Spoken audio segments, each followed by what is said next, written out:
tufungue Biblia Tangiriro 5:24. Mwanzo 5:24 Ijambo tumenyereye cyane, ni neno ambalo tumelizoea sana. nanone ndongera nsome mu Buhanuzi bwa Mika igice ca 6:8 naryo turarimenyereye. Tutakuja kusoma pia unabii wa Mika. Ni igice tumenyereye ariko ijambo ry'Imana ntirimenyerewe. Hapo tumezoea lakini neno la Mungu Igice ca halizoea. 5:24 Tangiriro 5 Mwanzo 24 aravuga ngo kandi Enoki yagendanaga n'Imana ntiyitaboneka kuko Imana yamwimuye. Kandi Enoki yagendanaga n'Imana ntiyaboneka kuko Imana yamwimuye. Amen. Amen. Soma ndugu. Tusome Mwanzo 5:24. Henoki akaenda pamoja na Mungu, naye akatoweka, maana Mungu alimtwaa. Amen. Amen. Amen. Turangurize mu Buhanuzi bwa Mika Zie kwa unabii wa Mika igice ca 6:8 6 mstari wa 8. Yewe mwana w'umuntu we, yakweretse icyiza icyo ari cyo cy'umwana Imana cy'Uwiteka agushakaho no gukora ibyo gukiranuka no kugendana no gukunda kubabarira no kugendana n'Imana yawe wicishije bugufi. Yewe mwana w'umuntu we, yewe mwana w'umuntu we, yakweretse icyiza icyo ari cyo icyo Uwiteka agushakaho ni iki, no gukora ibyo gukiranuka no gukunda kubabarira no kugendana n'Imana yawe wicishije bugufi. Amen. Tusome unabii wa Mika 6 mstari wa 8. Mwanadamu, yeye amekuonyesha yaliyo mema, na Bwana anataka nini kwako, ila kutembea haki na kupenda rehema na kwenda kwa unyenyekevu na Mungu wako. Amen. Hallelujah. Amen. Imugoroba tugiye kuganira ijambo rivuga ngo kugendana n'Imana. Jioni ya leo tutakuja kuzungumza neno lisemalo kutembea na Mungu. Kujana n'Imana. Kutembea na Mungu. Kuba hamwe n'Imana. Kuwa pamoja na Mungu. Turaje kuvuga mu bice bigera kuri 3 ariko ndavuga 2 kuko nisomo rirerire so norisoma ndasoma ibice 2 ndavuga ibice 2 cya gatatu wenda tuzokivuga undi munsi. Tutakuja kuzungumza sehemu 2 alafu ingine tutakuja. Mbere turabazanya ngo se kugendana n'Imana niki. Tutaulizana, je, kutembea na Mungu ni nini? Cya kabiri twazanye tukumenye se kandi iyo tugendanye nayo ni izihe nyungu tuvanamo. Pili tutauliza, je, tukitembea na Mungu ni faida gani tunazofaidika? Cya gatatu kiravuga ngo ni ibihe bintu bizatufasha kugendana n'Imana. Tatu inasema ni nini inaweza kutusaidia kutembea na Mungu. Ariko za mbere bitangiza. Lakini tutazungumza hapo sehemu 2 tu zinazoanza. Bwana Yesu asifiwe sana. Amen. Mwese ndabaramukije mu izina rya Yesu. Nyote na wasalimu kwa jina la Yesu. Kuko mwene data yavuze no kuri narimba kumbuye tabia. Kama vile ndugu alivyosema, nilikuwa na ukosefu na nyinyi. Narindambiwe cyane nyine kubera ko tuzazanguka kunda ariko ndashimana kuko Imana yafashije kabanongeye kandi gushikana muhira. Nashukuru Mungu kwa sababu ameniongoza mpaka hapa nyumbani. Mungu asifiwe. Imana kubwa ibintu byinshi, ndashimana kubwa mwene data Ruhosha. Nashukuru Mungu kwa ndugu Ruhosha. Nilikuwa nimesema nitakuwa kwa harusi yake lakini haikupendeka. Ariko mwene data narabukurikiranye bwose. Lakini nimefuatilia yote. Na tunashukuru Mungu kwa sababu amefanya. Nimemwacha akiwa kijana lakini kwa sasa ni mzee. Ubu ni mzee cyane. Sasa ni mzee. Hanyuma yanabayega n'umukwe wanje nazaza bimenya nazo. Na amekuwa mkwe wangu. Hiyo pia ajue. Amen. Amen.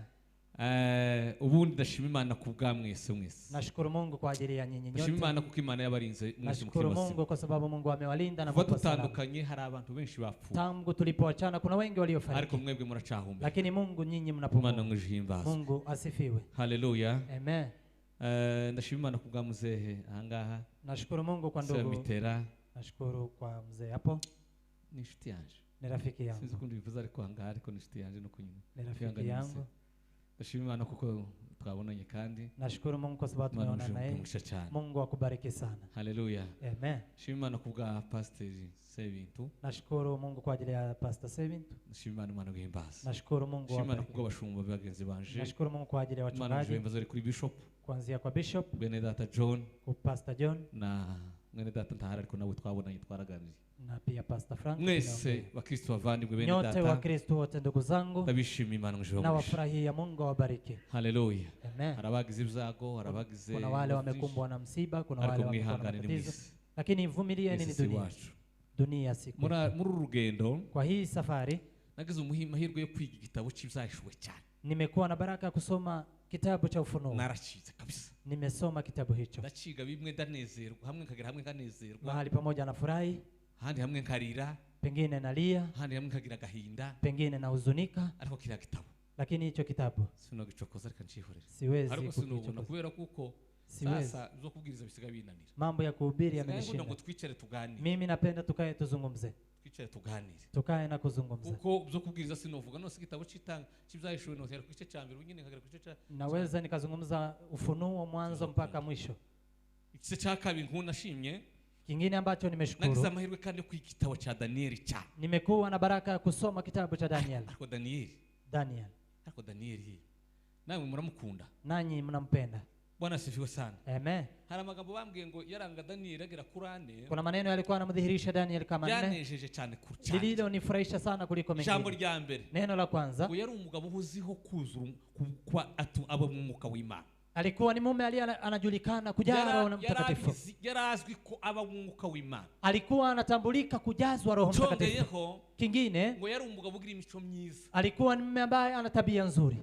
Cya gatatu ngo yarazi kwitegereza. Tatu, alikuwa ni mtu ambaye anakuangalia. Nne, Ngo yari yuzuye ubwenge bwiza. alikuwa amejaa akili. Haba ubwenge bubi. Kuna akili mbaya, Ubwo bwenge bw'amahimba. hiyo akili ambayo ni ya Bakuru bagaza bazita ngo n'ubwenge. ile ambayo walikuwa wanaita Bazita ngo n'ubwenge twa. akili ya pumbavu, Ubwenge twa. akili pumbavu. Ubwenge twa. Ariko ngo yaragira ubwenge bwiza. Lakini alikuwa na akili nzuri. Amen. Amen. Naramukunze nawe. Nilimpenda naye. Imana ngijihimbaza. Mungu asifiwe. Nagize amahirwe kandi yo kwiga Yoshua. Nimekuwa pia na baraka ya kusoma Joshua. Ariko Yoshua. Yoshua we yarantangaje narahebye. Yoshua amenishangaza. Ariko Imana yo ntizigira ubwo wibana na ariko kandi wo yabaremye. Lakini Mungu Ntizigira ubwo ndiye wibana na bila ameomba. bihume babana mu. Mungu ambaye anakaa na hao ambao ni mashujaa wa huko mbinguni. Ariko Mana yaje. Natwe turumukwirirwa dufutaguza. Na sisi tunaendelea kufanya hivi. Ninka kaporale guserukisha imbere ya general. Ni kama kaporali kufika mbele ya general. Kuzo bintu tizakora ngo ubone kuntu bimeze. Kuona vile inaweza kuwa. Mana ngijihimbaza. Mungu asifiwe. Nashima Imana yambashije ikabana nanje. Nashukuru Mungu aliyekuwa pamoja nami. Nageze urugendo rutari rugufi. Imekuwa safari si fupi. Nagenda ndahuruka Burundi. Nikaenda mpaka Burundi. Musasa nahabaye iminsi igera kuri 5. Nimekaa huko kwa siku 5. Mana iramfasha mu giterano nari ndimo. Mungu akanibariki kwa mkutano. Mana igira neza. Mungu akanirehemu. Mana yarakoze cyane. Mungu amefanya vizuri. Mana yabanye nanje iminsi nari mbaye Kigali tari mikeya. Mungu amekuwa nami siku nilizomaliza Kigali. Mungu asifiwe. Nashima Imana ko yangoreye amahoro. Nashukuru Mungu kwa sababu amenifikisha. Nashima Imana ko nasanze umuryango wanje ugikomeye. Nimepata jamii yangu ikiwa sawa. Mana ngujihimbaza. Mungu wa mbingu asifiwe. Haleluya. Amen. Ariko umuntu ageze hirya usugira ngo si umuryango uzo urayiho gute ukabona ko wenda ariko so wacu urye tutwa. Kuna mahali tukifika tunasema wataishi je, lakini tunajua si familia yetu. Ariko Imana ngujihimbaza. Lakini Mungu aendelee kusifiwa. So ijambo ry'Imana. Tumelisoma neno la Mungu. Yavuze ngo Henoki. Nimesoma Henoki. Ngo agendana n'Imana. Akatembea na Mungu. Arashimwa. Akaweza kusifiwa. Amaze gushimwa. Aliposifiwa ngo arimurwa ntibakibonetse. Akaweza kubebwa, hakuweza kuonekana. Dusomye muri Malaki. Tumesoma katika Malaki. Havuze ngo imesema yewe mwana w'umuntu we. Mwanadamu. Nakweretse icyitsi cyarico. Nimekuonyesha kizuri vile kilivyo. Tuwiteka Imana igushaka. Kile ambacho Bwana anahitaji kwako. Ngo nukugendana n'Imana. Ni kutembea na haki. Haleluya. Amen. Bwana asifiwe. Amen. Araba ngo ijambo no gukiranuka, dukora icyo gukiranuka. Kwanza ni kutenda ya haki. Cha kabiri ngo no gukunda kubabarira. Pili ni kupenda rehemu. Cha gatatu ngo no gukunda kugendana n'Imana wicishe. Tatu ni kwenda pamoja na Mungu ukiwa mnyenyekevu. Mika iramwe ngo ni ibintu bitatu ngushaka. Mika amesema ni mambo matatu nanayohitaji kwako. Si 4 si 5 si 6. Si 4 si 5 si 6. Nawe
inshuti kwa sababu wewe ni rafiki yanje yangu, sinza mboneka sionekani. tauzi mbona ngo Hakuna yule anaweza kuniona na kuishi. mbona ngubi Huwezi kuniona uishi, ariko lakini hariho ahantu bugufi bwa kuna pahali karibu na mimi, hariho ahantu bugufi kuna pahali karibu na mimi, ku utare karibu kwa mwamba. nguzagenda uhagarara Nenda ukasimame hapo, naje ngo zanyuza nami nitaweza kupitisha Uraneza kwanje. alafu wema wangu.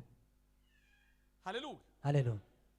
kugenda na n'Imana Kutembea pamoja na Mungu birasobanurwa ngo inamaanisha ni kuwa, n'uguhinduka ni kubadilika, inshuti kuwa rafiki, magara rafiki wa karibu n'Imana na Mungu. kandi uwo muntu Na huyo mtu n'uw'agaciro ni mtu wa dhamani, kuko Amos yaravuze ngo kwa maana Musa amesema, umuhanuzi Amos nabii Amos kuri 3 no kuri 7 3:7 yaravuze ngo ntacyo nzokora amesema, sitokifanya kitu akibwiye intore za bila kuwaambia watakatifu wangu. tabanga ntacyo nzokora Hakuna siri ambalo nitalifanya. amen Amen. haleluya Haleluya. haleluya Amen.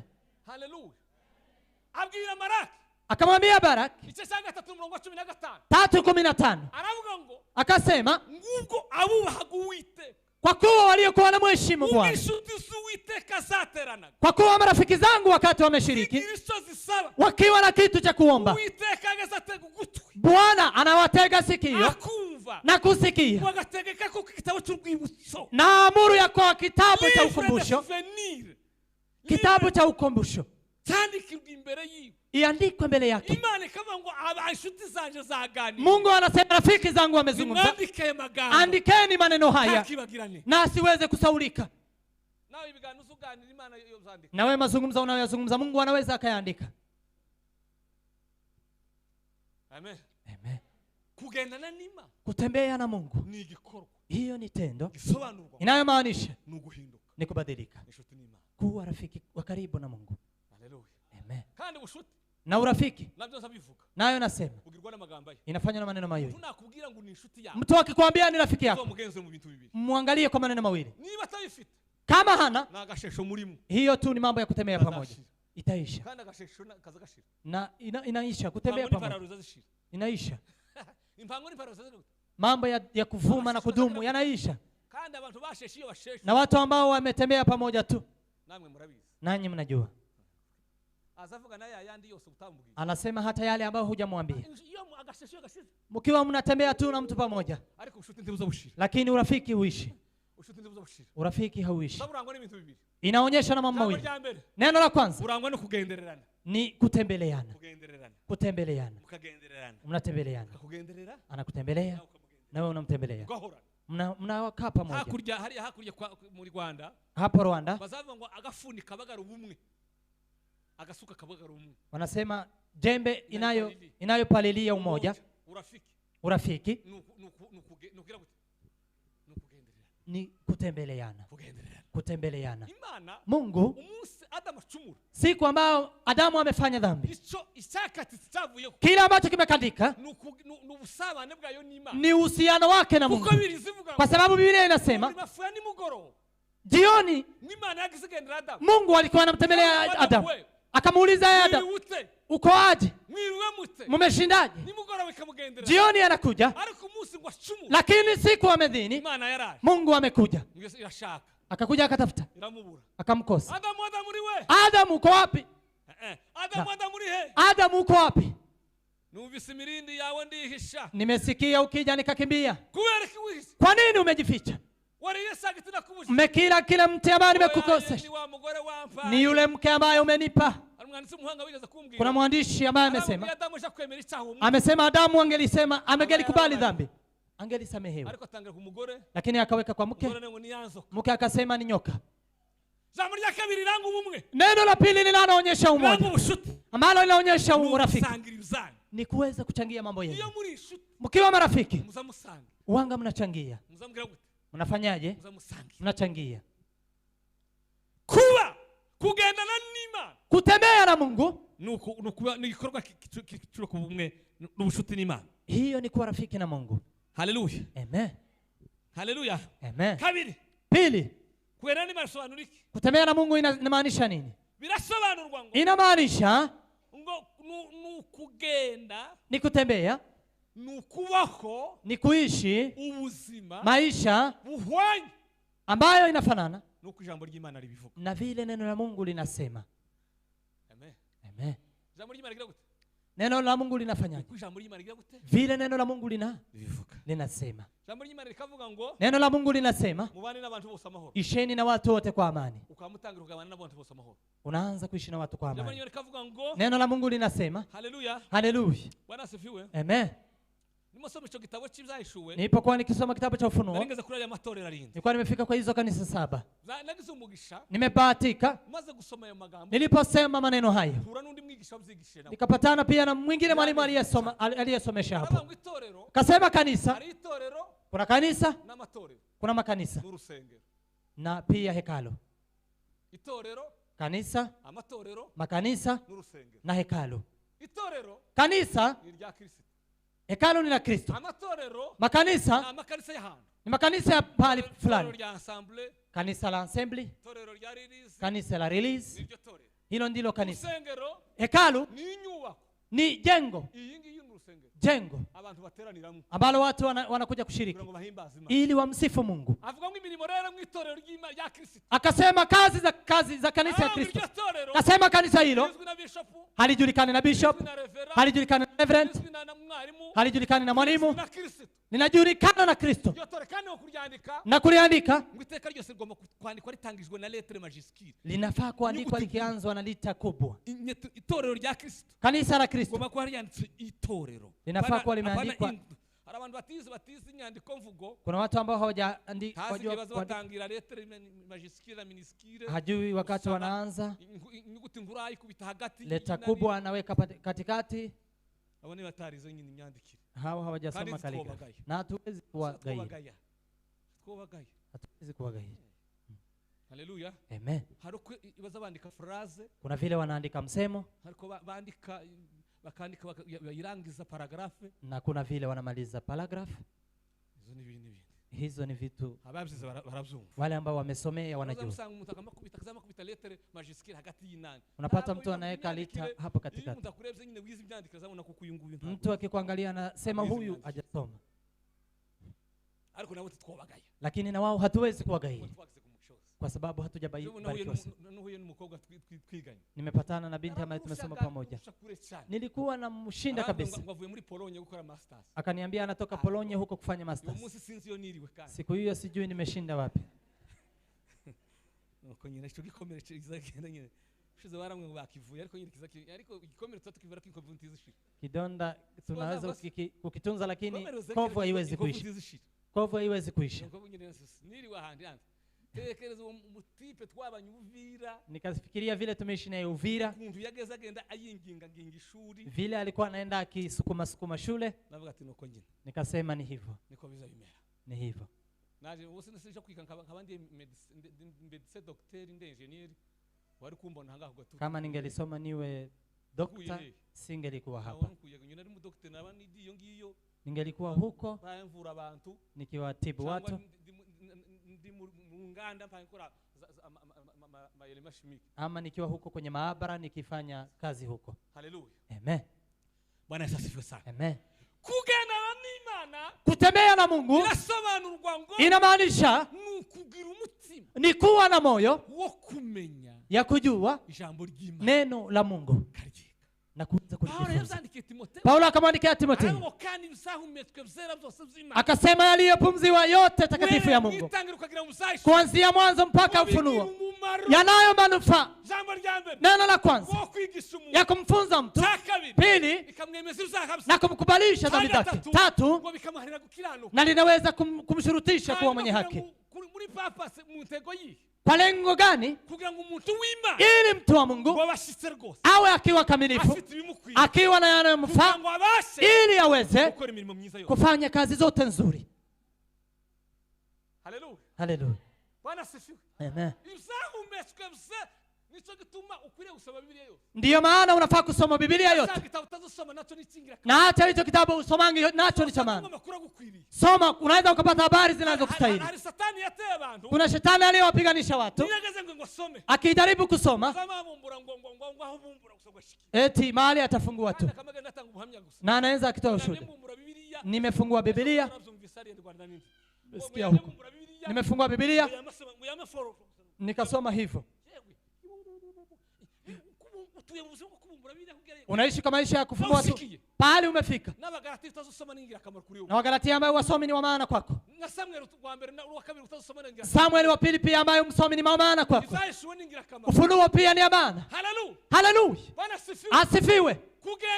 Kutembea na Mungu, hilo ni tendo ambayo mtu hufanya kinachomwezesha kutembea kama vile neno la Mungu linasema. Mungu akamwambia Yoshua, mtumishi wangu amekufa, kwa hivyo simama, tembea na hii taifa, libebe mpaka mvuke Kanaani. Akasema vile nilivyokuwa na Musa ndivyo nitakuwa na wewe, sitakuacha, sitakuachilia.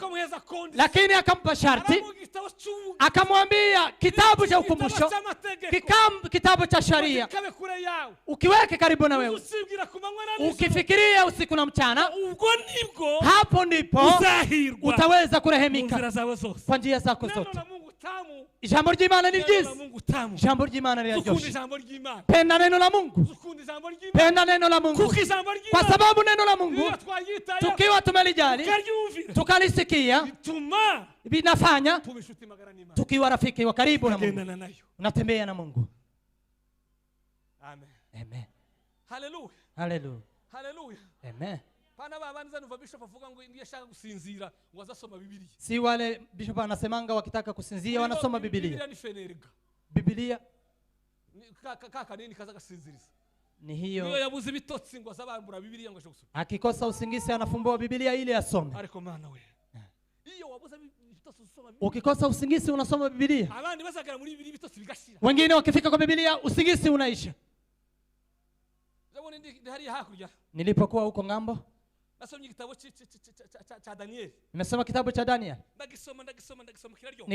Nikasoma ikawa tamu. Gifite ibice 12. Inayo sura 12. Nagisomye iminsi 2. Nimesoma siku 2. Ngongera ku gice nani ndangisasa kibice nka 5 none. Ilipobaki sura kama 5. Saa 9 z'ijoro zari zigeze. Saa 9 ya usiku ilikuwa imefika. Nikasema hivi nataka kulala. Tarangije amakuru. Bila kumaliza habari hizi. Sinosinzira no kuri. Siwezi kusinzia. Mama nihangana. Nikavumilia. Nilipokuwa nasinzia naoga na kuja nilikuwa nafanya nikisoma huko Uvira. Nikasoma. Asubuhi saa 11 nikafika kwa sura ya mwisho. Yes. Imesema nguvu za watakatifu zipo mwangi. Ndipo sasa Yesu atakuja. Akasema Daniel, nenda ukasimame kwa urithi wako. Simama. Ni meamuka nikiwa sijitambua. Wamenipa chai nikakosa kukunywa.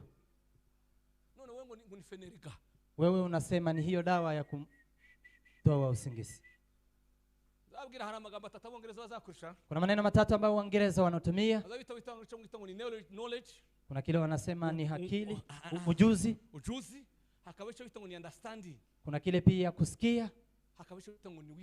Kuna pia hekima. Na hayo yote yanafuatana hivyo. Ujuzi ni habari. Ni kuwa na habari. Kuwa na habari. Kusikia ni kuelewa yale habari ambayo unazo. Wisdom ni imbaraga zitumushira mu bikorwa ibyo wumvise. Ni nguvu inayokupa kuweka kwa matendo yale umesikia, yale umeelewa na kuyaweka kwenye matendo. Amen. Amen. Kundi jambo ry'Imana. Napenda neno la Mungu. Takujambo ry'Imana. Jali neno. Kwa sababu litakusaidia kugendana n'Imana. Kutembea na Mungu. Kandi nugenda n'Imana. Na kutembea na Mungu. Ari tugiye kuvuga inyungu zetu umuntu agenda. So dukure mu kugenda n'Imana. Tasema faida zinazotusaidia tukitembea na Mungu. Taragendera cyane. Bila kwenda mbele sana. Nasomye numvishe inkuru z'umugabo umwe ngo ni umunyafrika. Nimesoma habari za Mwafrika mmoja. Wari waragiye muri babandi gacu ubucakara bagize bacuruza. Ambaye alikuwa ameenda wakati huo wa utumwa kitambo. Yavutse mu 1870. Amezaliwa mwaka wa 1090 yitwa ngo ni William Na 7. William Simon. Alikuwa anaitwa William. Ngo yari yaravuke mu Bisheke, mu mirima y'Ibisheke. Amezaliwa huko kwa mlima ya miwa. Kuko se ngo yari yakoraga mu Bisheke. Babake alikuwa anatumika huko kwa miwa. Bukeye Siku moja, igihe cyo kubabohora abacakara kiragera. siku ya kuwafanya huru ikafika. Ariko familia yasiranga. Lakini familia ya babaye ikakataa. Ikasema utaendelea na kuwa watumwa. Wakaendelea. Ariko iwe ngo yari yaragize amahirwe. Lakini yeye alikuwa amebahatika ngo yo gusoma igitabo zakozwe n'intumwa. ya kusoma kitabu cha Matendo ya Mitume. Ashikari ya hari ya igice cya kabiri kizavuga ngo bose buza umwuka. Akafika pahali hapo sura ya 2 inasema wakajazwa roho wote. Wakaanza kunena kwa ndimi mpya. Akatafuta bahali anaweza kujifunza, akakosa. Lakini akaenda huko Los Angeles, Texas, sorry. Alipofika Texas, akaanza kusoma, akasoma. Lakini wakati huo watumwa walikuwa wanadharaulika. Wazungu wakasema hatusomi na wewe, wakamtoa nje. Lakini kwa sababu ya kiu aliyokuwa nayo, alikuwa anasoma kitabu hicho kwa dirisha. Anaenda kwa dirisha kwa sababu hakuwa na ruhusa ya kuingia. Hilo neno likanibariki sana. Ameweza amesomesha kwa nguvu kubwa. Siku moja wakiwa kwenye kesha, ukaja mke ambaye ametoka Los Angeles. Alipofika akapata mume huyo anahubiri siku moja. Lakini kwao walikuwa na kundi la watu wanaoomba Mungu, wakiwa na kiu ya kujua. Akaenda na kurudi. Aliporudi akamwambia pastor wake, akasema Texas nimepata mume ambaye amejazwa roho, ingekuwa vema tumualike. Akatuongoza, wakamwalika, akaja. Alipofika akahubiri, wakabarikiwa sana. Lakini watu wa Los Angeles wakawa na tatizo moja. Walikuwa wanahitaji mtu ambaye ananena kwa ndimi. Na William alikuwa bado hajanena kwa ndimi. Siku moja wakaweza kugoma. Alipotoka wakafunga mlango, wakaweza kuweka karatasi, wakasema usirudi tena. Akaenda. Alipotoka huyo mke aliyekuwa amemleta akamwambia usijali, nilikuwa najua watakutorosha. Akaenda. Alipofika kamaliza siku akiwa hapo, kukawa na kundi lingine, wale watu ambao ni kundi la kuomba, wakaenda na kumleta, akaanza kuongoza. Wanaomba wakaomba pamoja. Siku moja wakiwa pamoja, wakiwa kwenye pumziko, wakienda kukula, tuko pamoja. Tuko pamoja. Tumpe Bwana utukufu. Hallelujah. Hallelujah. Amen. Wakaenda. Akaenda kumwombea mgonjwa mmoja ambaye walikuwa wanaomba. Alipomwombea akapona. Alipopona akamwekelea mikono. Kwa hiyo akaanza kunena kwa ndimi. Hapo pumziko ikaisha. Wakarudi. Walipoanza kuomba akawaambia habari Yesu alizomfanyia. Akamwambia vile mke amepona, na akaanza kunena kwa ndimi. Aliposema neno hilo, wengine wakajazwa Roho Mtakatifu 7. Akaanza kunena kwa lugha. Kulikuwa na mume hapo, yeye akajazwa Roho, akaanza kunena kwa ndimi. Akaweza kuruka kwa keyboard na hakuwa anajua kuipiga. Akaanza kupiga keyboard. Akapiga keyboard. Hallelujah. Hallelujah. Wakapanga maombi ya siku 10. Wakaomba. Hiyo wiki ilipokaribia kuishi, watu wakakuja. Nimeshangaa. Maombi walikuwa wanaomba kwa siku hizo 10 yalikuwa na nguvu ya kuweza kuwachukua watu. Mtu ambaye ako kwa kilomita 3 inamshika na yeye anashikwa. Hawa wameenda mbinguni. Na ni hapo ndipo tunaenda sisi pia. Amen. Je, kwetu anaweza hata kumshika mtu ambaye ukipita hapo tunaweza kujazwa na tushikwe na maombi yako? Ujiulize. Si mambo ya kucheza mchezo. Ni vitu ambazo zinashishikika. Hallelujah. Hallelujah. Mpaka wakati chumba ambacho walikuwemo watu wamejaa, na wale ambao walikuwa kwa magari wakashikwa. ikaleta jamu. ngo bikereye jamu Ilipoleta jamu, leta irazira mubwira serikali ikakuja na kumwambia, kamwambia mambo ni mawili. jambo rya mbere Neno la kwanza, funga igicumbu ugende funga chumba hichi uende, kandi batari ibyo na kama si hivyo mwimukane muje gukodesha hano muhamie kwingine. baragenda baje gukodesha Wakaenda kukodisha. bagera ahantu niyo bitiriye ubuzose bwiwe babwitira izina Hapo ndipo sasa uamsho wake wamehitaji. yitwa ngo ni Asusa Wakaenda kwa city ambayo inaitwa Azusa. Asusa ngo bahasanga ikanisa rya Methodiste Azusa wakapata kanisa la Methodist, ariko ngo abo Methodiste bari baraguye lakini hao wa Methodist walikuwa wameanguka. bamara kugwa bavuyemwo Walipoanguka wakitoka, ngo iryo kanisa barikodesha ubwa mbere kanisa hilo wakalikodisha la kwanza, bachongera ngo amabuye korimfa walikuwa wanachonga mawe ya kwenda uwo ngo arananirwa aragenda huyo akachoka na kwenda. ubusherishamwe amajambaza amabandi ukaingia majambazi zaje kugira n'akana ngo bararitwikarisha uruhande rumwe wakachoma lika pande moja. bimaze kunanirana ngo Iliposhindikana kabisa, kodesha umugabo wari ufite farasi kukaja na mtu ambaye alikuwa na farashi, kiraro cy'ifarasi akaja ambaye alikuwa na farashi mingi. biragenda Ikaenda amaze kwirikana William walipomkimbiza William, kodesha iryo kanisa akaja sasa kukodisha kanisa amaze hilo. kurikodesha Alipolikodisha amaze ngo aratara alafu akakesha aratarama akakesha aho ngo wari yarasambutse pale alikuwa kumebomoka, moto ikawaka. usumwe ngo nimugoroba Siku moja jioni, mwizu bari bari mu kanisa bari nyumba walikuwemo abari muri town police wale ambao walikuwa town, wakaona moto inapanda, wakaja wakipanda, wakija kuzima, wakapata nyumba haina moto, wakakosa moto. Walipofika karibu naye, moto wa Mungu ukawashika, wakaanza kunena kwa ndimi, wakauliza imekuwaje? William akamwambia huu si moto wa kawaida, ni moto wa Mungu. Amenishangaza, wamekuja kuzima moto wa kawaida, wakarudi na roho wa Mungu. Haleluya, Bwana asifiwe. Tumpe Bwana utukufu. Haleluya, haleluya. Wakakesha. Ilipokucha, Bwana asifiwe, amen, haza umugabo ngo waruvuye muri Norway, kukakuja mume ambaye alikuwa anatoka Norway, yaraje gufata ngo yaraje gusaba amafaranga yo kubaka kanisa. Alikuwa amekuja kuomba pesa za kujenga kanisa. Barayemwima, wakamkatalia. Walipomkatalia, akakuja kukesha pamoja naye, akashikwa, akaenda Norway. Kuna sababu ya maneno haya, akaenda na kufika kwao Norway, akaweza kuwashika na moto. Ambaye anaitwa Petrus ameandika kitabu hicho, ambaye ni mume mshujaa kabisa. Alikuwa Mbatisti, lakini alikuwa ameachiwa kwa sababu Mungu alikuwa amemtumikisha maajabu. Wale ambao hawakubali, akashikwa, akasikia habari za huyo wa Norway, akaenda kumuona. Aliposalimiana, akashikwa na yeye, akashikwa na roho wa Mungu. Yeye ni wa Sweden. Alipofika Sweden, akaweza ikashikwa Sweden, ikashikwa kwa miaka ya 90 wakawatuma missionary, wakafika Tanzania, wakafika Baraka, ndio wameleta moto kwetu mpaka wa leo, ndio moto unayotushika wa William. Huyo mume ameniambia siku dunia leo ina milioni 60 ambayo inanena kwa ndimi kwa sababu ya William. 1166, lakini kwa miaka hata 2020 huo msho bado, lakini wetu haiwezi kumaliza hata mwezi. Unaona wanapiga hivi miezi ngapi?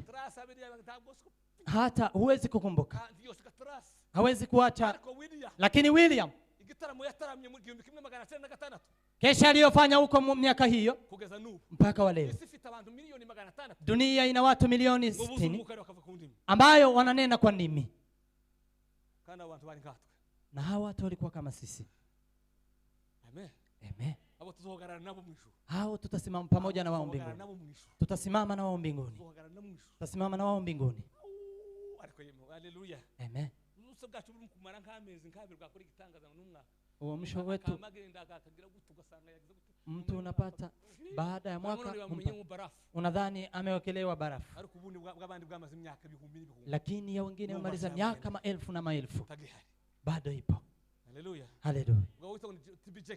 Mama anaitwa TB Jakes, na yeye amenishangaza juzi, lakini tufunga magambo ya Biblia, tuseme maneno ya Biblia. Haleluya, amen. Bwana asifiwe sana, amen. gatatu Tatu, kugendana n'Imana kutembea na Mungu ngo ni urugendo rwo kwiga kumunezeza ni safari ya kujifunza kunezeza kumfurahisha, Imana. kumfurahisha Mungu. Bwana asifiwe. Amen. Rwandiko rw'Abakorinto Paulo yaravuze ngo Waraka wa Korinto Paulo mugende akasema, uko bikwiriye ab'umwami tembeeni kama ifavyo wa munezeze Mungu, muri byose, mfurahisheni kwa kila jambo mwiga imbuto z'imirimo myiza, na mjifunze kuwa mwere imbuto z'imirimo myiza, zaeni matunda ya kazi kandi nzuri mwunguke kumenya Imana. na muweze kufaidika kumjua Kugendana Mungu. n'Imana Kutembea na Mungu ni igikorwa hilo ni tendo kizakidufasha ambayo inatusaidia kumunezeza, tunamfurahisha, kunezeza Imana. furahisha Mungu. Haleluya. Haleluya. Bwana asifiwe sana. Asifiwe Yesu. Haleluya. Haleluya. Danieli ngoma zimisi 21. Daniel alipomaliza siku 21. Haleluya. Haleluya. Bwana asifiwe. Amen.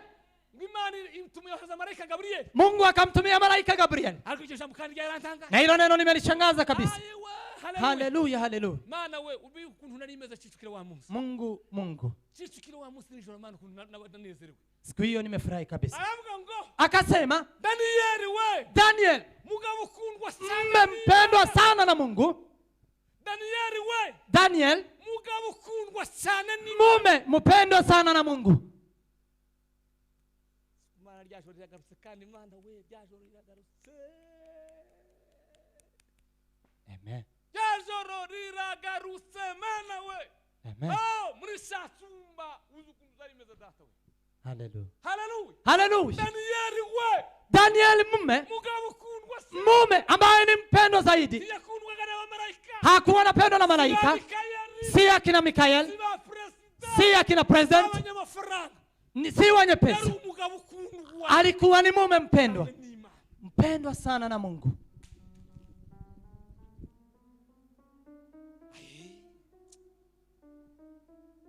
Amen. Amen. Amen.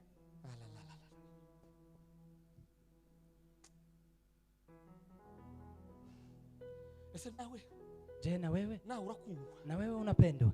Urakundwa nawe. Unapendwa? Naje urakundwa. Na Jambo unapendwa? yaje mu mutwe wanje. Hilo neno limekuja kwa kichwa changu. Mmeniuliza, je, Bizimana? Urakundwa nawe. Unapendwa na wewe? Urakundwa n'Imana. Unapendwa na Mungu? Urakundwa. Unapendwa? Danieli we. Daniel, Mugabo ukundwa n'Imana. mume anayependwa na Mungu.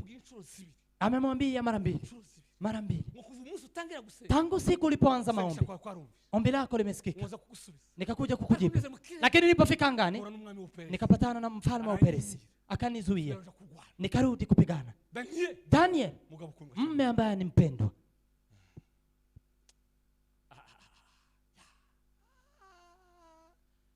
Uwiteka nyagasani we. Uwiteka nyiringa. Uwiteka Mana ari mwijuru. Uwiteka Mana urahamuriza. Uwiteka. Jambo katwishimira.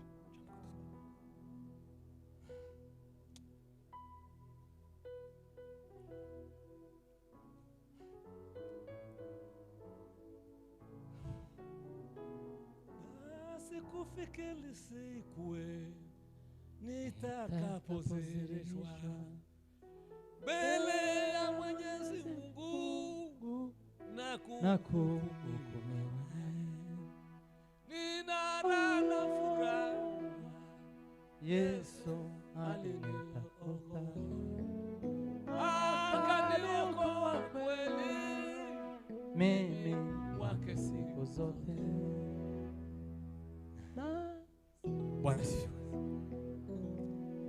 Kugenda na n'Imana, kutembea na Mungu, birasobanurwa inamaanisha ni igikorwa, ni kazi, ni ubuzima, ni maisha bwo kunezeza ya kumfurahisha Mungu. Tukamunezeza mu magambo. Tunamfurahisha kwa maneno. Mwandisi arantanga paso msayishuwe. Mwandishi huyu amenishangaza nikisoma Ufunuo. None, kasema dunia ya leo wari ibintu bitanu biremere. kuna maneno 5 aliyoyasumbua. Dunia ya leo Hari ibintu bitanu biremere. kuna mambo 5 yanayoyasumbua.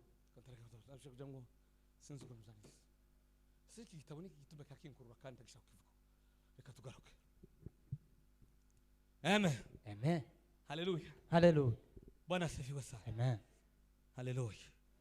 Kugerana n'Imana, kutembea na Mungu ngo ni ubuzima bwo mu mwuka, ni maisha ya kiroho, ngo ni ukurenga ubuzima bw'amarangamutima, ni kuweza kupita maisha ya kihisia, kurenga ubuzima bwo kusanga runaka, maisha ya kufanana kama fulani, ubuzima bwo mu mwuka, unaishi maisha ya kiroho, ukayoborwa n'umwuka, unaongozwa na roho. Paulo yaravuze ngo, Paulo akasema abayoborwa n'umwuka wanaongozwa na roho, nibo bana b'Imana. hao ndio wana wa Mungu. Haleluya. Haleluya.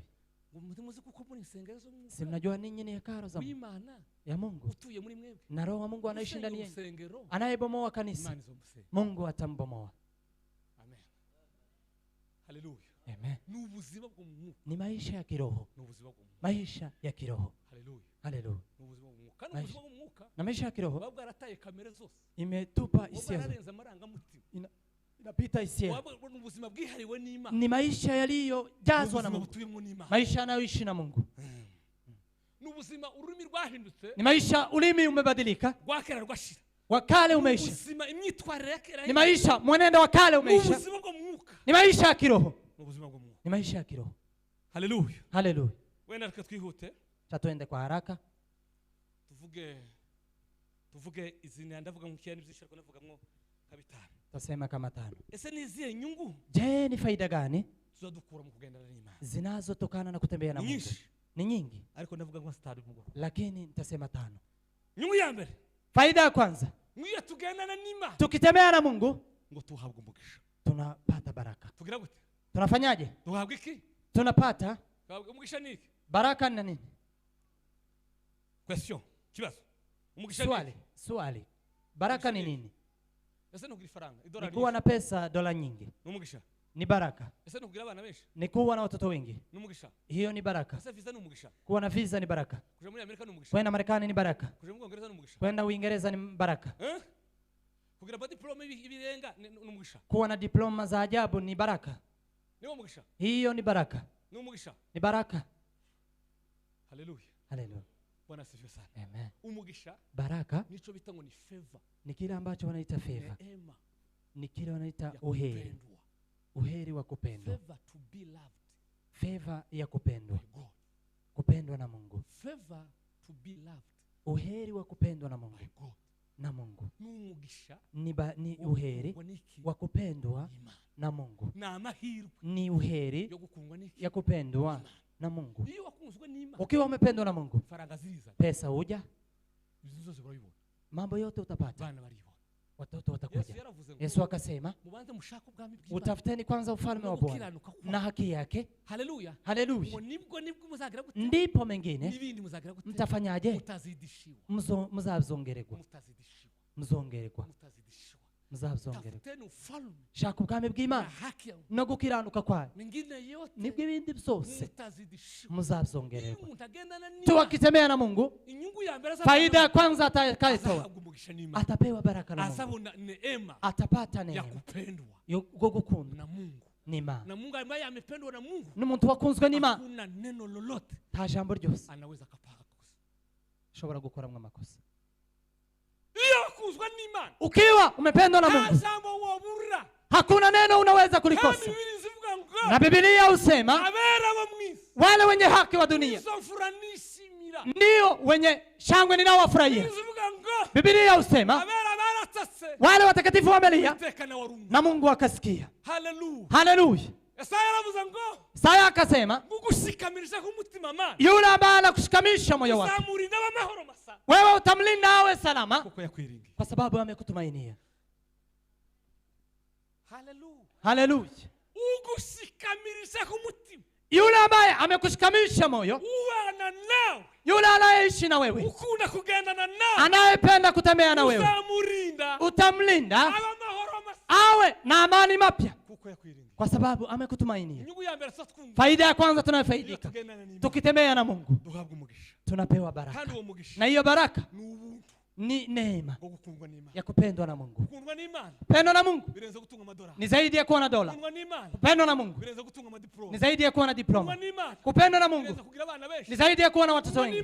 Kupendwa na Mungu Birenze kubona visa. ni zaidi ya kuwa na visa. Kupendwa na Mungu Isumba vyose. ni zaidi ya yote, Nibyo tubibona. na hata tukiona hapa Tugendana n'Imana. tukitembea na Mungu. Haleluya. Haleluya. Oh! Haleluya. Haleluya. Bwana asifiwe. Asifiwe Mwokozi. Bwana asifiwe. Asifiwe Yesu. Jakabiri. Pili, Wana nihute. twende haraka. Nginyungu ya kabiri kugendana n'Imana. Faida ya pili ya kutembea na Mungu, Uruzaro rwe uzazi wako uzabona ubuhungiro. itapata kimbilio. Akoye. Kwa jambo rakome. Hilo neno la ajabu. Haleluya. Haleluya. Bwana asifiwe sana. Asifiwe Yesu. Abana buwo nguwo Watoto wa huyo bazakura mu amata hawatatoa mimba, hawatafanya, bazamusumbua. hawatamsumbua. La, Ijambo ry'Imana ni ukuri. neno la Mungu ni ukweli, ni ukweli, ni ukweli. Niba wose uvuga ngo ni igipindi Kama wewe unadhani ni mambo tu, kuzuye, ni ukweli kabisa. ugenda na nima Anayetembea na Mungu, inyungu kabiri azunguka, faida ya pili atakayofaidika, uzaro rwe uzao wako uzabona ubuhungiro, utapata kimbilio, uzabona aho ubwisha. utapata kimbilio. Abana biwe Watoto wake bazabona ubuhungiro, watapata kimbilio, abuzukuru biwe wajukuu bazabona aho ubwisha, watapata kimbilio, abuzukuruza wale ambao ni wajukuu watapata kimbilio. Watajificha wapi? abayima Watajificha kwa mu Mungu. gicucu cy'isumba zose. Kuishi kwenye kivuli cha Bwana atakuwa salama, atakuwa salama. Nasoza muri avyo ngutura mu gicucu cy'ihoraho. Atakayeishi kwa kivuli cha Bwana atakuwa salama, salama. Umuntu wize kugendana n'Imana Aliyejifunza kutembea na Mungu, anaishi na Mungu, bazamukomokaho, wale ambao ni uzao wake bazabona ubuhungiro. watajificha kwenye vichwa la Mungu.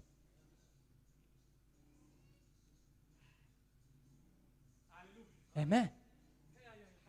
Amen. Amen. Haleluya. Haleluya. Haleluya. Asifiwe. Asifiwe. Haleluya. Haleluya. Bwana asifiwe. Asifiwe Mwokozi. Haleluya. Mana abwiye Mose, Mungu akamwambia Musa, yambwiye ngo kamwambia nugira umwete ukiwa na bidii wo kwita ya kujali kuza ngo utegeke uyu kwa yale ninayokuamuru siku ya leo, Isa yose baraka zote bizaza itakuja, gusanga. itakupata. La solution est simple. Kiroshe. Jibu ni rahisi. Umva kubwira. Tani kuambia, Uko twirukanka mu bintu, tunashinda tukikimbia kwa mambo, twirukanka nyuma y'ibintu. kimbia nyumba ya vitu, Amafaranga, pesa, madiplome. diploma.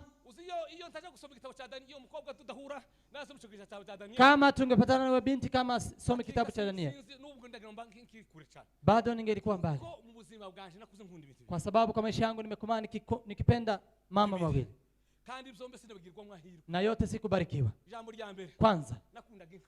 nilikuwa napenda ng'ombe, Nakundaga inka umutima wanje wose. nilikuwa napenda ng'ombe na moyo wangu wote, Bwa nyuma. lakini mwisho Nayivuyeho.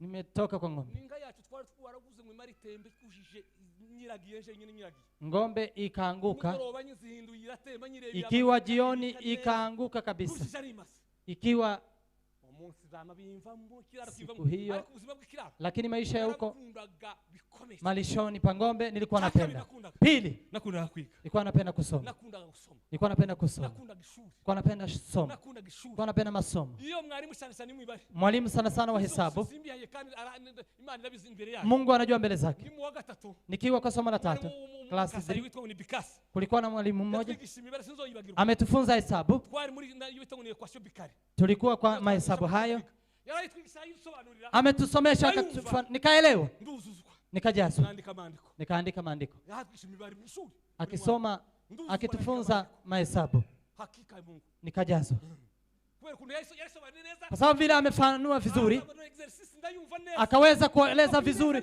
nikasikia nimefurahi kabisa, tabasamu zikaja, maandiko akakuja. Nakunda kwiga bihebuje. Nilikuwa napenda Ariko kusoma, kusoma ibintu byampiriye. lakini yote siku rehemu.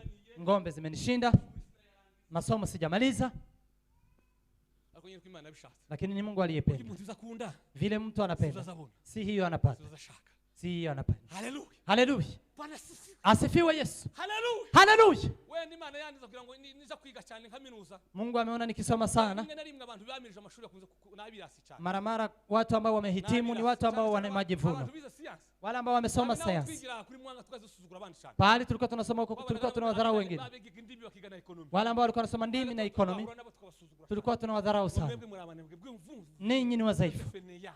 ninyi ni bure, Vous êtes fenea. ninyi ni bure, Kandi nabo bazabiga. na wao wanasoma Kubera ko science. kwa sababu sayansi Ishuri ryiza cyane. ni somo nzuri, Ariko abantu barakwanga kwiga. lakini watu wanakataa kusoma. Kubera iki? Mnakataa kusoma kwa nini? Niyabize papa. Dunia ni ya wale waliosoma, Niyabize. dunia ni ya wale waliosoma, Shaka umuryango yawe uzakomere. ili jamii yako Abana ikoma, bawe ngo bazakomere. ili watoto wako wakoma, Haleluya. wawe Hari mashuhuri. bitanu umze niba ashaka kumuryango uzakomera. Kuna mambo matano kama unataka jamii yako iwe mashuhuri, Izina ryiwe rikazasigara gihari. jina lako libaki.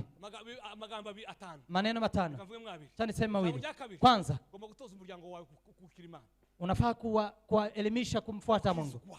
kuokoka. Haleluya. Haleluya. Jambo rya kabiri. Pili, Ugomba kwita ku ruzaro rwawe. unafaa kujali na uzao Bana wako, bana bari gupanga ibihumbi 15. si wale ambao wanafanya Mara 15,000 wiwe mukabati bazatanga magana 8 ku kwezi. alafu anapeleka mtoto wake pahali wanatoa 500. Mtoto wako atasoma nini? Pangizo ibihumbi 5. enda kwa nyumba ya Mwana 5,000. wawe yigire hariya ndani Nyayo. Mtoto wako asome pale Nyayo, Nka Hawaii. Yigire hariya. asome hapo. Uza gusomesha kandi umwana yafuye muri primaire. Mtoto akiharibika kwa primary ameshaharibika, Lakini mwana akiri muri primaire. lakini mtoto akiwa primary nzuri ataanza kwa njia nzuri. Unasikia rohosha? Ngiro ngishana ngorera umpange amafaranga, mutegura amafaranga azisha abana ba. Panga pesa. Yes.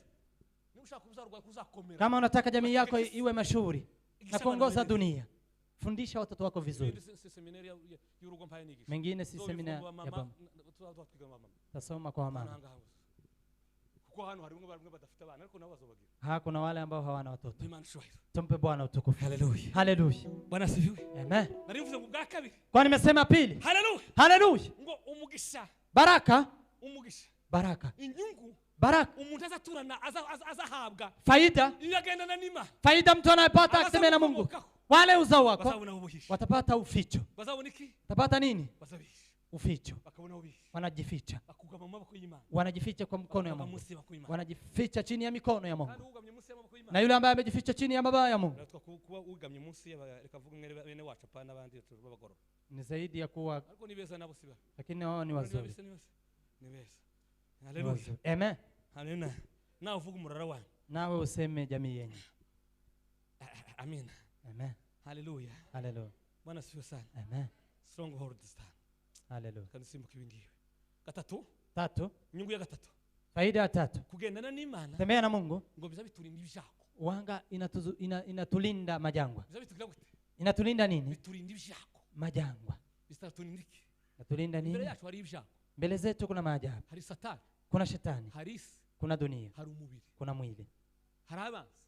Kuna maadui. Hari ubutayu. Kuna jangwa. Hari inyota. Kuna kiu. Hari ubukene. Kuna umaskini. Hari ubugumba. Kuna utasa. Hari uburwayi. Kuna ugonjwa. Imbere yacu birahari. Mbele zetu zipo. Ariko lakini inyungu ya gatatu umuntu azayungu. Faida ya tatu ambayo mtu anafaidika akipenda kutembea na Mungu, Imana izimurinde ibyago. Mungu anamlinda majangwa. Imana izimurinde iki? Mungu anamlindaje majangwa? Yabwiye Yakobo. Naambia Yakobo. Chesha 43 Isaya. Isaya 33 mstari wa 2. Yakobo we. Kasema Yakobo, ngo nunyura mu mazi.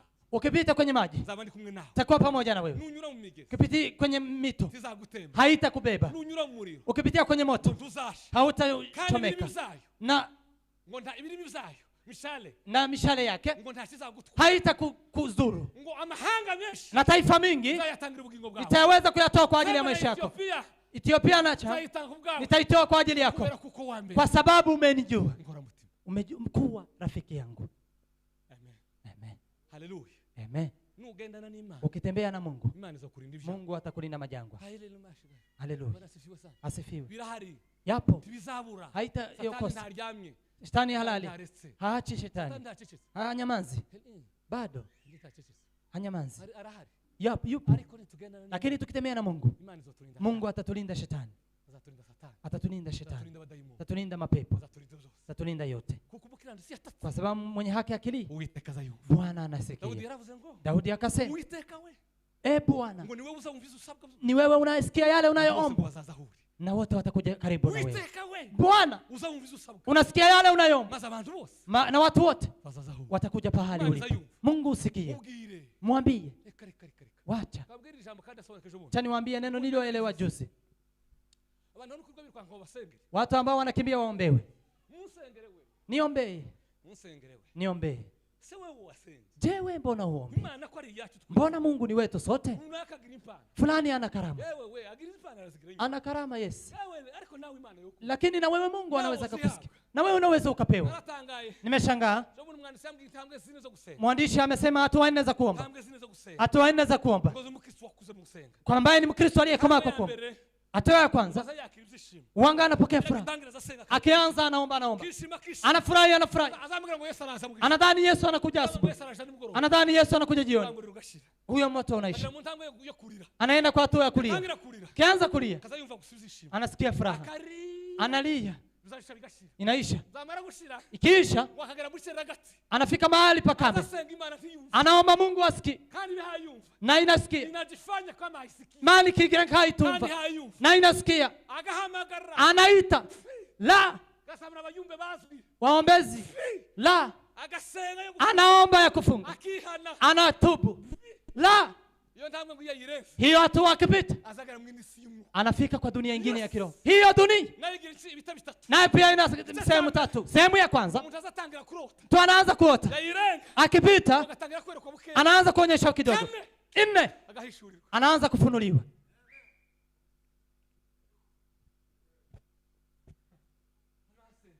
Wakuombe na wewe unaweza ukafunuliwa, na wewe unaweza kufikia hatua ya kufunuliwa.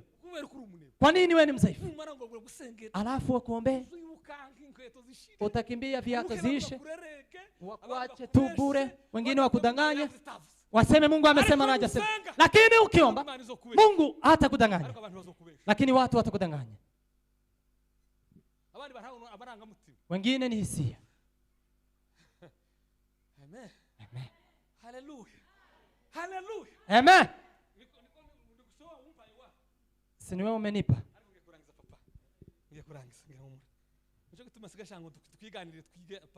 Ndio maana nataka tuzungumze tusome. Ukisoma hakuna yule ambaye anachoka. Somo ni somo. Amen. Amina. Amen. Bwana asifiwe sana. Hallelujah. Hallelujah. Hallelujah. Hallelujah. Hallelujah. Hallelujah. Imani za kulinda vyako. Mungu anakulinda majambo. Tukikaribia kutamatisha. Nyungu ya kane. Faida 4. Bwana asifiwe. Hallelujah. Huyu mtu akaenda na nima. Mungu mtu akitembea na Mungu. Hallelujah. Hallelujah. Imana ngwizimu bashisha. Mungu humuwezesha sohoza kuweza kutimiza inzozize ndoto zake. Hallelujah. Hallelujah. Harizo ushaka kubacho. Kuna yale ambayo unahitaji kuwa. Harizo wifuza abagukomoka bazoba. Kuna kile unahitaji wanaotokana na wewe wakuu. Kuna kile unahitaji kuwa wewe. Lakini kile ambacho kitakusaidia kutoa ni kutembea na Mungu. Kutembea na Mungu anatupa nguvu za kuweza kutimiza ndoto zetu. Ndoto zetu Mungu anatimiza. Una ndoto gani? Una lengo gani? Unataka kuwa nani? Unataka watoto wako wawe? Unataka kufika wapi? Jifunze kutembea na Mungu. Kwa sababu kutembea na Mungu inatusaidia kufikia ndoto zetu.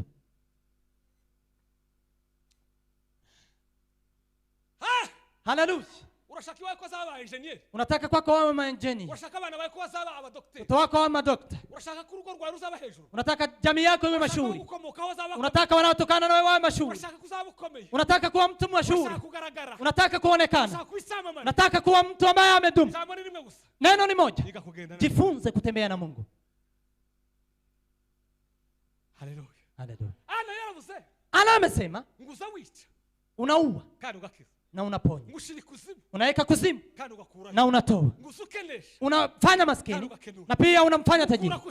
Unatoa chini. Na pia unakalisha pamoja na wakuu. Ureva munda ingumba.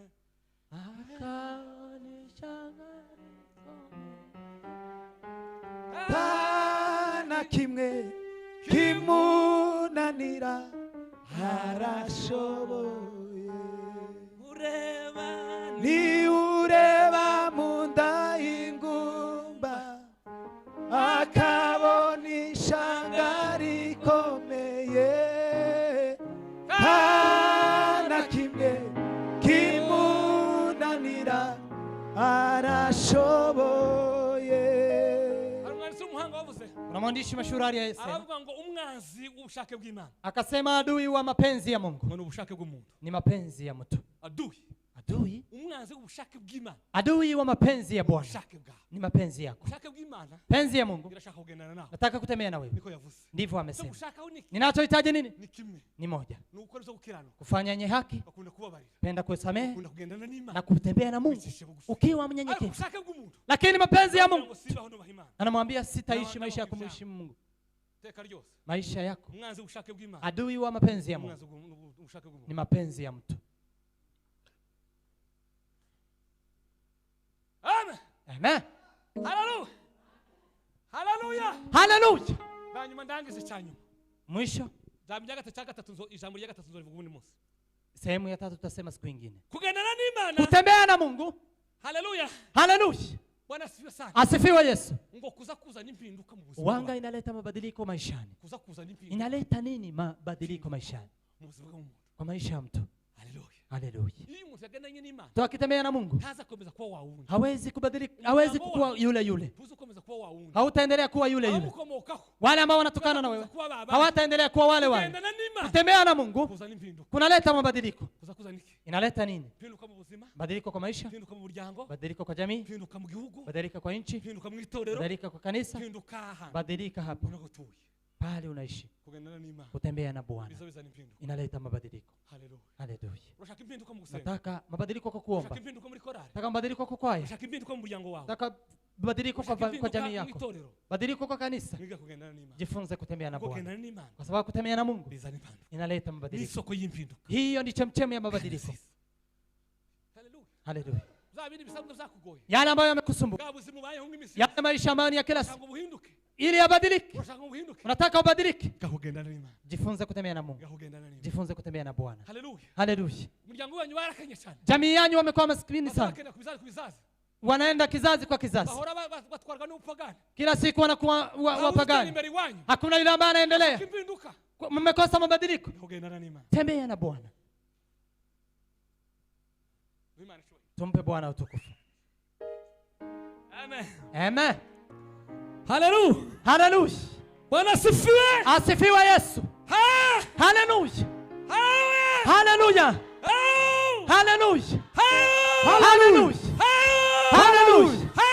Haleluya. Haleluya. Haleluya. Haleluya. Haleluya. Haleluya.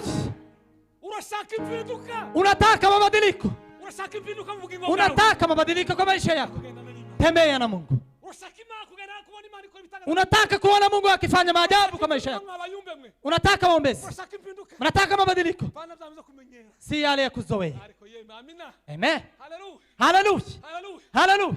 Mtu Mtu sasa ngiye kuvuga gute, mutima wanje wekanwa,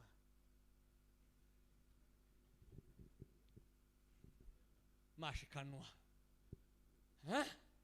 dukeneye impinduka, tunahitaji mabadiliko. ukeneye impinduka mu miryango yacu, Unahitaji mabadiliko kwa jamii ukeneye yako, impinduka mu bayumbe, unahitaji mabadiliko kwa ukeneye maombezi, impinduka mu itorero, unahitaji mabadiliko kwa ukeneye kanisa, impinduka mu bene data, badiliko kwa ndugu. ariko izo mpinduka zirashoboka, Lakini hayo mabadiliko yatawezekana twiga tukijifunza kugendana n'Imana. kutembea pamoja na Mungu. Amen. Amen. Haleluya. Amen.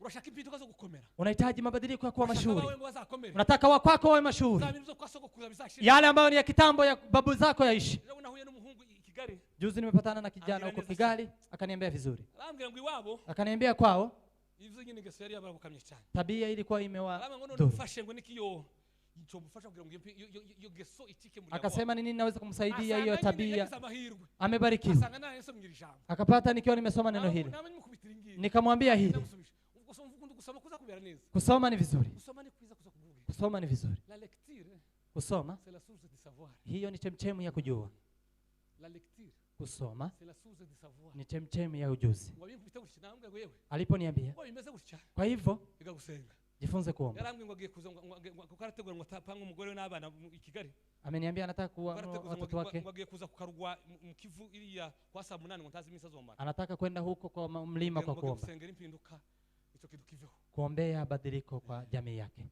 Haleluya. Haleluya. Iwanyu ntawe uzuteye imbere ngo agure gute, ntawogize nka 30. Kwenyu hakuna yule ambaye Iwanyu ntawo anakuwa gusoma tajiri, ngo agere muri lisansi. kwenyu hakuna yule anaweza kufikia Iwanyu munzi lisansi. yatange umushigikiye umuhagarariyeho azagenda igiye gakinyu. Mtu mkimsimamia akienda anakufa. anakufa. Ni mambo ambayo yanajiripiti. Wanataka kufanya mambo mengine kama wengine. Process. Wakaguheza reshe. Wanakutupa. Abanye bagenda umunsi kwa. Wengine wanaenda siku kwa siku. Wengine wanaenda wale wenye makosa ya ajabu. Amenifunza kitu kingine. Ariko naranezerewe. Nimefurahi. Amen. Amen. Munzi rampamagara ambwa ngo tibingo miza gutya miza gutya. Kwa amenipigia akaniambia iko hivi iko. Kaza nufika paro ba pomsi Mungu. Nikasikia nikiwa nimejazwa. Maana ushime kwa pomsi. Mungu usifiwe kwa kuwa umenijaza kabisa. Ongeza kufunga ngo kubera gakiza ka asiri ubuze musanzwe. Pompa. Kasema okovu iweze kuadhiriwa na maisha ya kawaida. Nimefurahi nikasikia naweza. Nilikuwa nimesikia kama nimejazwa pumzi. Asante. Mimi sina woga process. Na ile ambayo ilikuwa imesha. Nilikuwa nataka kuambia mke aje Kigali Ubundi tuishi ko naye. turaja Yesu. Tunaenda wapi? Mu gihugu cyaretse Imana. Nchi ambayo imeacha Mungu. Cyataye Imana. Nchi ambayo imeacha Igihugu Mungu. kitakigira Imana. Ambayo haina Mungu. Wowe kwishimira kuja mu gihugu kitakigira Imana. Unaweza kufurahia nchi ambayo haina Mungu? Ubunyine. Kwa sasa. Ubunyine ejo bundi barasinye ngo umuhungu yemerewe gushaka nyina. Juzi wamesign kijana anaweza kumuoa mamake. Na hiyo imewekwa kwa sheria. Kijana anafaa kumuoa, anaweza kumuoa mamake. Mnaweza kuoana ndugu na ndugu. Mtu anaweza kuvaa ama asivae. Si ni huko tunaenda. Waume wamelia huko, wengine watoto wamekuwa. Ejo bundi hari mwene washyize mvuga mwene wabona bandi ariko simbavuga. Ejo bundi yaragiye Canada. Ameenda juzi. Mwana arabata ngomari kubata amagenda amezi 3 barashakisha barabo. Mwana gushakisha mtoto akapotea miezi 3. Polisi bahamagara. Polisi ikawapigia. Mvugisha sana nyoko.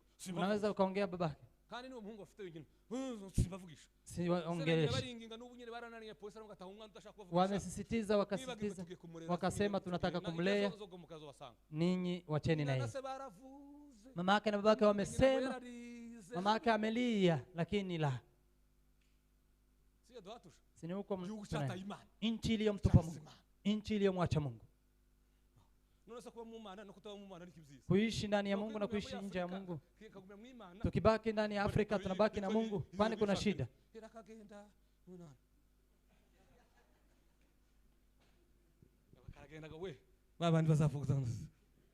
Amen. Amen. Amen. Hallelujah. Hallelujah. Hallelujah. Bwana asifiwe. Asifiwe Yesu. Hallelujah. Hallelujah. Hallelujah. Hallelujah. Hallelujah. Hallelujah. Hallelujah. Gutunga. Kuwa tajiri. Kuwa na pesa. Mungu atatuambia tuko na tumejenga nyumba. Tumekuwa na pesa. Atatuuliza wakati niliyokupa umetembea lini na mimi. Tumelisoma neno. Nimesema binadamu. Nimekuonyesha kizuri kilicho. Kile ninachohitaji kwako ni kuwa mwenye haki. Unapenda kusamehe. Alafu unatembea pamoja nami ukiwa mnyenyekevu. Neno la Mungu liwabariki. Amen.